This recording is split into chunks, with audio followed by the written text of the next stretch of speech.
This was a time when a kingdom's fate lay in the hands of one woman, one queen, with the courage to risk everything to save her people.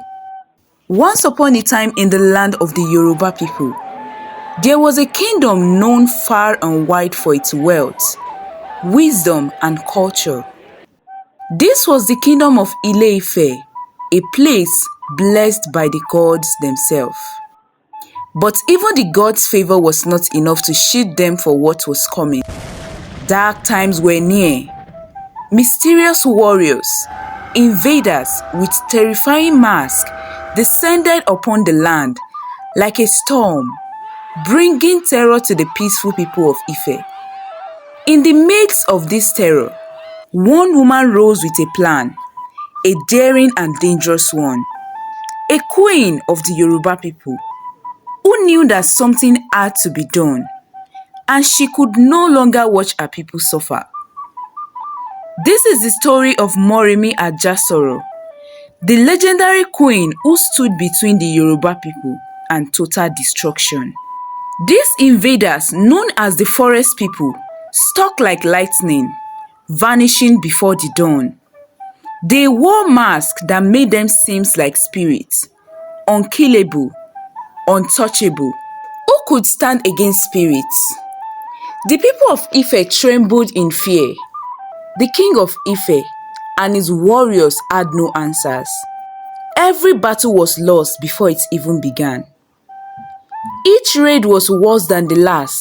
Food became scarce and people were taken as slaves. Desperation filled the air. How could the people of Ife continue to live in such fear? But hope comes in the midst of unexpected places.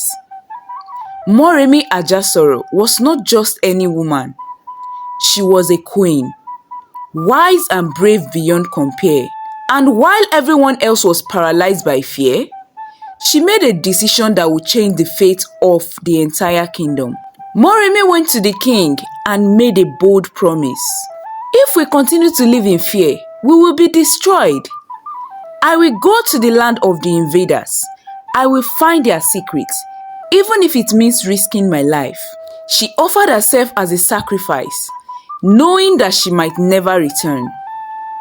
Moremi's plan was simple yet incredibly dangerous. She would allow herself to be captured by the invaders to uncover their secret weakness. Her words fell like thunder in the great hall. Could one woman succeed where an entire army had failed? But Moremi had no fear in her heart. She knew that this was the only way. She was ready to do the unthinkable, to risk everything for the survival of her people. Before she embarked on this dangerous journey, Moremi sought the guidance of the gods by the river. She made a sacred vow to Esimiri, the river goddess. In return for the wisdom and protection she would need, Moremi promised the most precious thing in her life.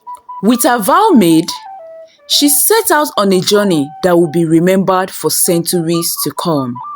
In the dead of the night, Moremi allowed herself to be captured by the forest people. They took her as a prisoner, unaware that this brave queen had a plan. For days, Moremi observed. She studied their movements, their rituals, and most importantly, their fearsome mask. The invaders believed their masks made them invincible, but Moremi began to notice something strange. At night, when the invaders thought no one was watching, they would remove their mask. And what was behind those terrifying faces? Not spirits, not demons, but men. The truth became clear. The power of the invaders lay not in magic, but in deception. Their mask, made of raffia and grasses, could easily be set ablaze. This knowledge was the weapon Moremi had been searching for. And so, with this secret knowledge, Moremi escaped the enemy's camp. She ran through the night, the light of the moon guiding her back to her people. When Moremi returned to Ile-Ife, she wasted no time. She told the Oni and the warriors what she had discovered.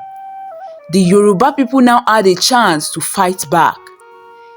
They armed themselves with torches, ready to use fire against their enemies. The next time the masked invaders came, the people of Ife were ready. They stood their ground, torches in hand.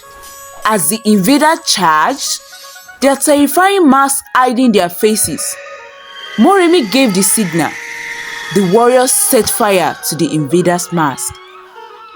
Fire met with the raffia, and the mask burned away, revealing the invaders for what they truly were: mere men. The Yoruba people fought with renewed courage, and the invaders were defeated. But in victory, there was a price to pay. Before she left for the enemy's camp, Moremi had promised the river goddess the most precious thing in her life, and the goddess would not be denied. In return for the wisdom that saved her people, Moremi had to give up her only son. Her heart broke, but she kept her promise. A reminder that true leadership comes with sacrifice. Moremi's courage saved the kingdom of Ile-Ife, and her story has been passed down from generation to generation. In Ile-Ife, her name is spoken with reverence. Her legacy lives on in the hearts of Yoruba people and beyond. If you've been inspired by her story, make sure to subscribe for more incredible tales from Nigeria's rich history. Together, we will continue to explore the legends and stories that shape our world.